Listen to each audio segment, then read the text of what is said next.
Well, you're right, guys.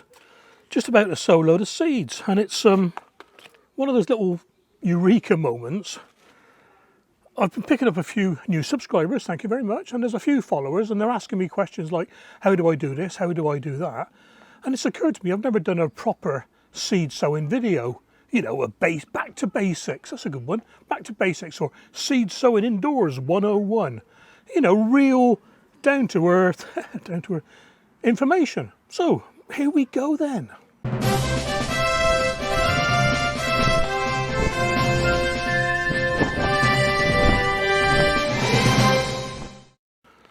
So that's the last time I use that one, don't worry. What do we need to grow seeds? Well, we need some seeds, that's for sure. Need some seeds. Something for the seeds themselves to grow in. Something for the media to go in. Need to give the seeds a drink. And you need somewhere to put them after you've sown them. Now I'm talking about indoor sowing now, okay, not outdoor sowing. Very similar, but very different. So indoor sowing, you need somewhere to put the containers. Majority of seeds don't need light to get them going, so you can go on top of a fridge. Anywhere indoors this time of year, what is it, 20 degrees inside the house? That'll probably do most seeds. Now, there's no point even thinking about growing your seeds until you know it's the right time of year to grow them. So this is red leaf basil. And it says here, indoor sowing all year round, January to December, okay? Summer savoury, February to May, not too bad. So if you get seeds that haven't got any instructions, like these ones from Bargain Seeds, these are lettuce, iceberg, look on the internet, loads of information on the internet, Google it, and it will tell you when to sow lettuce. But it doesn't really tell you when to sow it in your area. So what you need to do is a couple of websites, and one I use is called gardenfocus.co.uk. Go on the website, and at the top of the page, you can pick your town in the UK. You can pick your town. So I picked Dursley. Click on Dursley. It tells you when the last frost date is. And mine's something like the first week of May. And the other thing about the website is when you go on the lettuce page, for example, it tells you when to sow them. 3rd week of March or whatever it is, and that way you know they're ready to go out after your last frost date. Now bear in mind, frost dates are all a guess. They're estimated on past history. Lovely, beautiful sunny day. Who would have guessed it'd be 22 degrees on Good Friday? Another year it could be snowing. So like I say, take it all with a pinch of salt. Okay then, so we know what we want to sow, and we'll do basil for this one. We know what we want to sow. We know we can sow it, and we know we've got somewhere to put the seeds when we've sown them. So we need something to grow them in now. Media. The vast majority of seeds will be very happy in a seed sowing compost, whether it's peat-free or peat-based. A lot of packets will tell you you can use multi-purpose compost. Just be a bit careful with multi-purpose compost. I mean, they come with all bits and pieces in, you know, twigs and bits of stick and other rubbish that I don't want to go into now. If you want a finer compost and all you've got is multi-purpose, sieve it, or as they call it, riddle it. And I've got a riddle somewhere. Quite a fine riddle, this one. If you're crafty, you can use a kitchen sieve, but don't tell the missus. So what you want to do, put some multi-purpose compost in the riddle, and I'll try and catch some to show you. We've got a little tray here. It doesn't take long, look. I'll put that back. Doesn't take long, and we got some now, some very fine compost that we can use for seed sowing. Okay then, so we got the seeds, we know we can sow them, we got some for the seeds to sit in, now we need some for the media to go in. And there are thousands of things. I mean, quarter seed tray, half seed tray, you know, your more proprietary, you know, official looking things. Fruit punnet, it's got holes in the bottom already. It's had grapes in it. You can use ordinary plant pots. What else we got here? Mushroom tray. Make some holes in the bottom. Be careful, guys, I don't want you stabbing yourself. What else we got? Oh, Chinese container. Handy, got a lid. Already done the holes in this one because I've used this before. And then we get on to modular growing devices. This is a 5x4, a 20 cell plug tray. 12 cell plug tray. 15 cell, big one there. And then we're on to the specialist things again, like a deep root trainer. We're not going to be using that today. Now the good thing about these cell trays is you can multi-sow in them, and we'll get onto that in a minute. But also, when you push these out, there's very minimal root disturbance to whatever you're growing.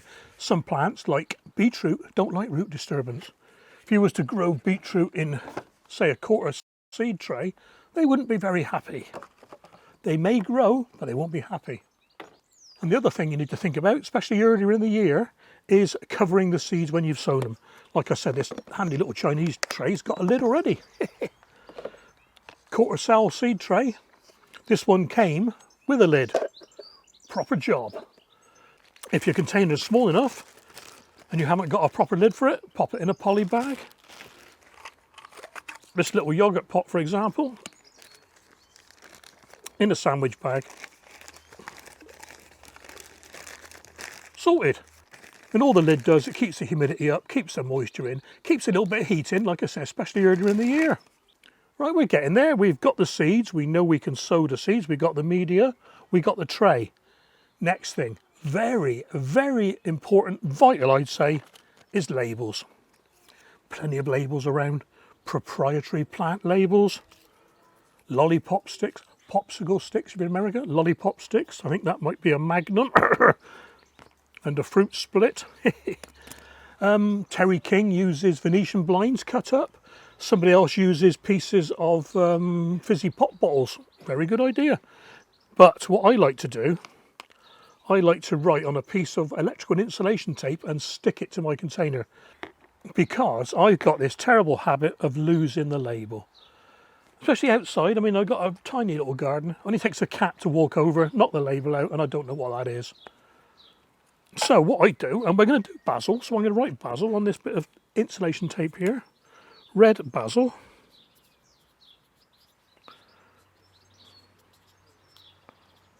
And we'll use that in a second. Oh. Another thing to consider, just before you do get sowing, is don't forget you're going to be sowing these seeds, but they're going to, unless you're doing them to go directly into the ground, you're going to need somewhere for these young seedlings to go. They need to be pricked out, as they call it. I've got some calendula here. They're ready to be pricked out, and they've got to go into pots. So where am I going to put 15 pots, for example? You know, suddenly you've got to find room for 15 like this. And they need light as well at this stage. So just bear that in mind. Oh, one thing I didn't tell you as well, another way you can grow something. A cut-off pop bottle, fizzy soda bottle, fizzy pop bottle. Brilliant, that's parsley grown in there. And again, the good thing with that is it has a lid. You can cut the top off, make a lid out of it. Mini greenhouse. I don't know where the lid's gone, actually. But anyway, that needs watering.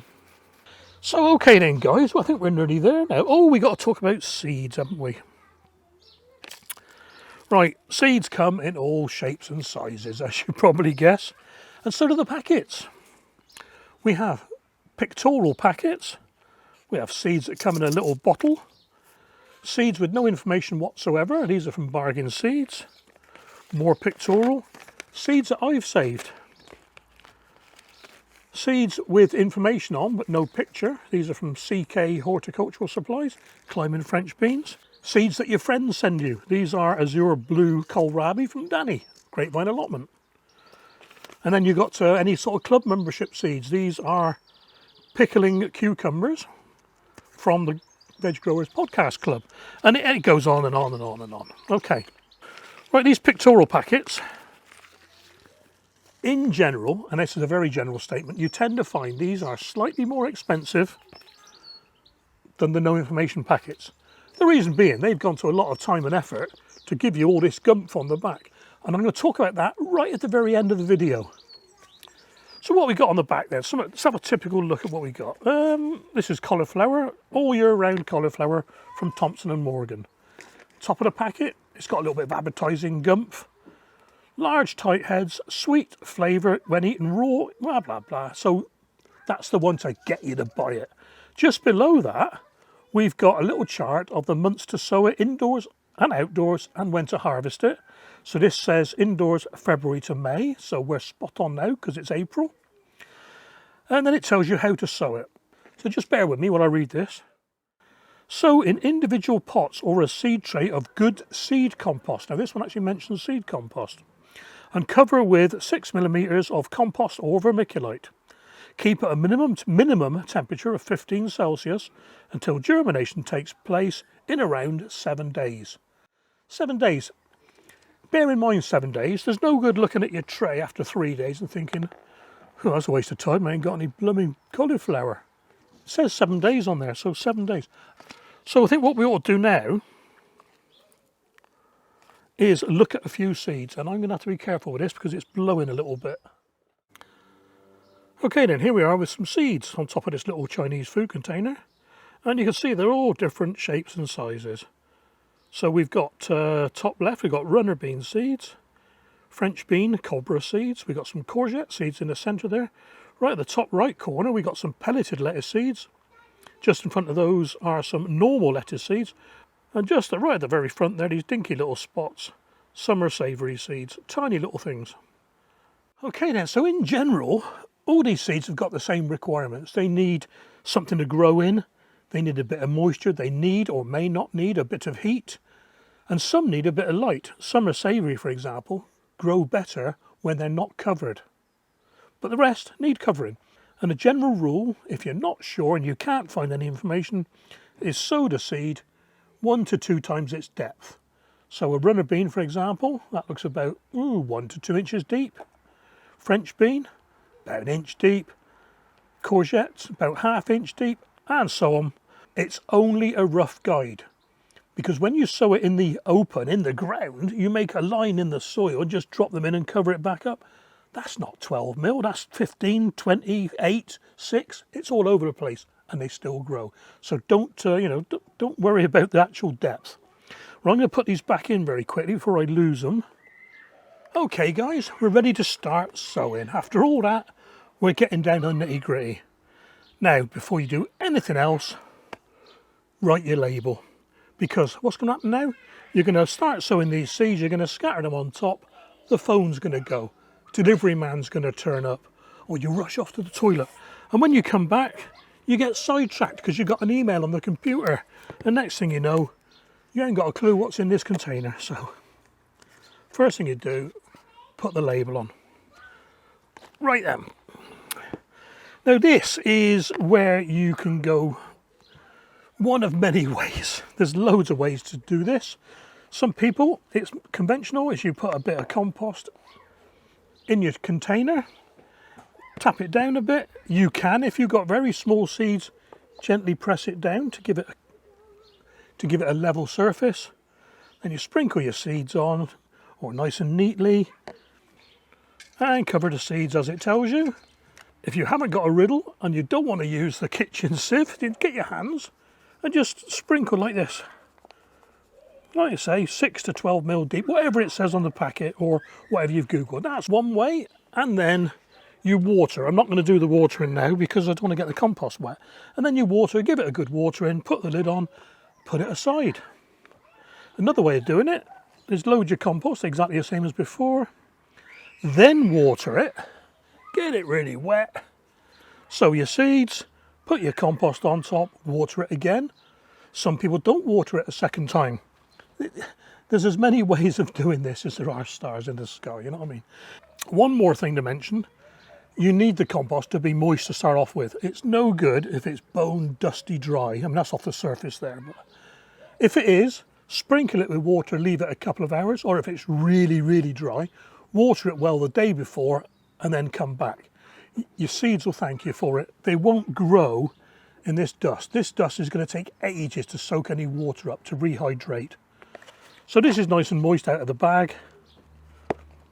And all I'm doing, getting it level, tapping it down.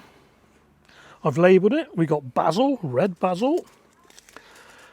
Okay, we're about to sow, but one thing you would not normally do, and that is to sow over compost, you'd normally do it to one side, because if you drop these seeds in there, you're going to have red basil everywhere. But I'm going to do it because it's easier. Just to show you what's going on without me clearing the table. Okay, the way I like to do it is sprinkle them in my hand and then just rub them between my finger and thumb. Finger and thumb. And just drop them on. Fairly thinly spaced. I mean, you don't want, well, you probably don't want 200 basil plants. What some people are good at doing, and I can't do this, is they put it in their hand and then they tap their hand like that. Might work with bigger seeds with me, but it certainly doesn't work with basil. Okay, so we got the seeds on the compost. Like I say, I'm going to show you both ways. So use a riddle. Yeah, there's a little bit on there. That's one way. On the other way, just check the packet. Yep, 6 mil deep, so that's about 3. So anyway, yeah, if you haven't got a riddle, and I find it easier lengthways like this, get your soil, get your compost in your hands and just rub it gently. Has the added advantage of getting any big bits out as well. There we are, nice and neat. Clean the top up. A big bit of string there. And then water. And like I say, I'm going to water like this for this one. There we are, that's got the seeds nice and wet. And that will start them germinating. Another way of watering your seeds, which I do sometimes, let me just put that there, is to get a waterproof tray, or a gravel tray as they call them. No holes in the bottom. Loads of water. I'll do for this bit. And then just drop the tray in the water, and the capillary action of the compost will draw the water up. Particularly good with tiny small seeds on the surface this way, so you're not disturbing the seeds with your spray or with your dripper or with your watering can, whatever you're using. Okay then, so on with the lid in this case, and I'll leave that in the greenhouse. Greenhouse stays at 16 degrees, that'll be right for this. I've got one more lot of seeds I want to show you, then I'll just let you get on with it. And this is those pickling cucumber, and I'm doing this in a little yogurt pot because I'm pretty sure there's only 4 or 5 seeds in here, I expect. You don't tend to get a lot of seeds with cucumbers. Oh yeah, what we got here then? So 1, 2, 3, 4. There's 9. No, it's 10. So I'll plant 5. Same sort of thing again. I got I think it's a yogurt pot or something like that. Got holes in the bottom. Now what I'm going to do with this one, I'm going to fill this almost to the top. Because what I'm going to do here is push the seeds into the compost. Generally, seeds that have got any size to them, you put on their edge. Generally. So I'm going to just grab hold of it like that and just push it in. 1 in the centre and 4 on the outsides.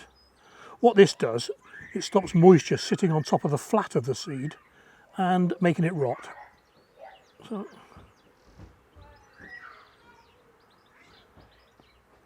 there we are.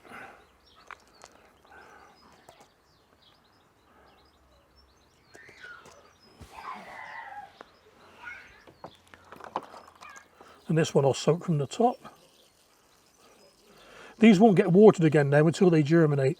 There's enough water that I'm putting on and in the compost already to see them through.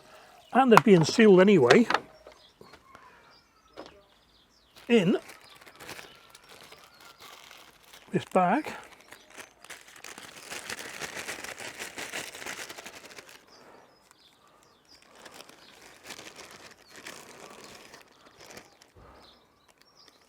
There we are then. And all I'll do now is I've got a little spreadsheet indoors or a notebook or whatever you want, just write a date of when you sowed them. Cucumbers about 5 to 7 days, so this time next week I should have some cucumber seedlings. Yeah, I think what we'll do next time, we'll do a little bit back to basics of pricking out, you know, just to carry on the theme if you like.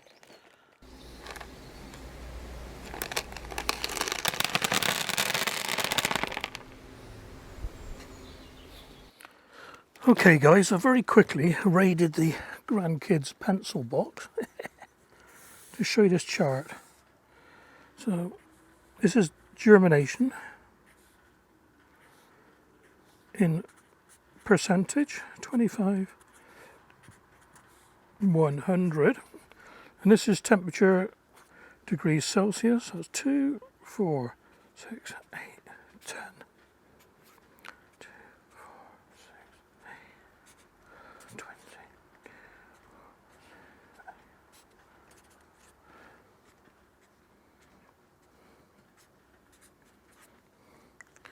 Okay.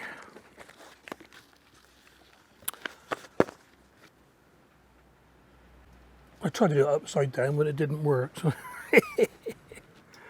Alright, so there's 0. Okay, we've got a packet of thyme seeds here, and on the back it says 15 to 20 Celsius germination temperature. So 15 is there, 20 is there. Now most seed companies aim for a germination rate, an almost guaranteed germination rate of 80%. It's probably more than that.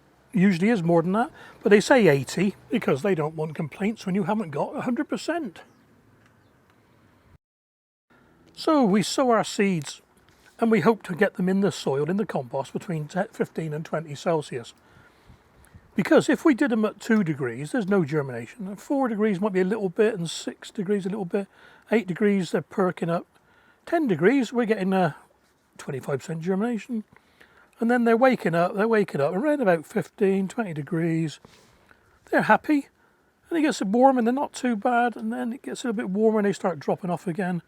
By 30 degrees, they're not very happy, and by 40 degrees, they won't germinate at all. So this is the band that the seed companies are saying, do everything right as we tell you, and we reckon you'll get 80% germination. 8 out of every 10 seeds you put in will grow. Brilliant. The other thing on the back of the packet is, sow by May 2022. Ooh, it's getting a bit close, isn't it? Anyway, now everyone will tell you, I've kept seeds for 20 years and they've still grown. They probably have, but you haven't got 80% germination rate. So let's say you keep your seeds for 5 years.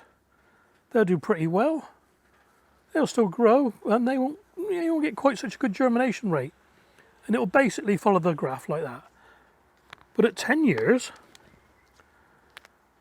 they won't even start off at 8 degrees, and you'll get like something like 15% germinating, and that's it. They just won't grow. So yes, you will get some, but you'll only get, let's call that 20%. You'll only get 1 in 5 of your seeds germinating. There we are. So that's why they give you all these fancy numbers. You don't see the actual germination rate on the back of UK packets. You do on North American and Canadian ones, and you get them on quite a few European ones. Maybe it's what that will pick up in the UK. You're more likely to see it on the actual website rather than on the packet. So on my chart, that I'm going to show you straight after this, on my chart, I've taken the gump from quite a few different places, including my own experience, and I've worked out this band for me. Okay then guys, well here's my chart. Very rudimentary and quite a broad band of ideal temperatures in most cases, just based on my own experience and bits of information from here on the web and on seed packets. Quite surprised at some of the minimum temperatures. I mean, you look at onions, 1 degree, lettuce 2 degrees. They'll grow, they just take a little bit longer to get going, and like I said, you may not get such good germination rate. Stick to the advertised bands, 15 to 20, 5 to 25 or 10 to 25, and they'll fly away. Feel free to copy it, use it, whatever you want. Well, I hope you've enjoyed this, guys. A little bit suck eggs for you experienced growers out there, but there's plenty of people who aren't quite so sure what to do, so I hope it's gone some way to help you. I've probably missed out loads. There's so much more I probably could have said, but I bet you're glad I didn't. I want to try and keep it nice and simple for now. So do the usual thing, thumbs up, thumbs down if you really have to. Ding the bell, subscribe. Have a great weekend, and I'll catch you soon.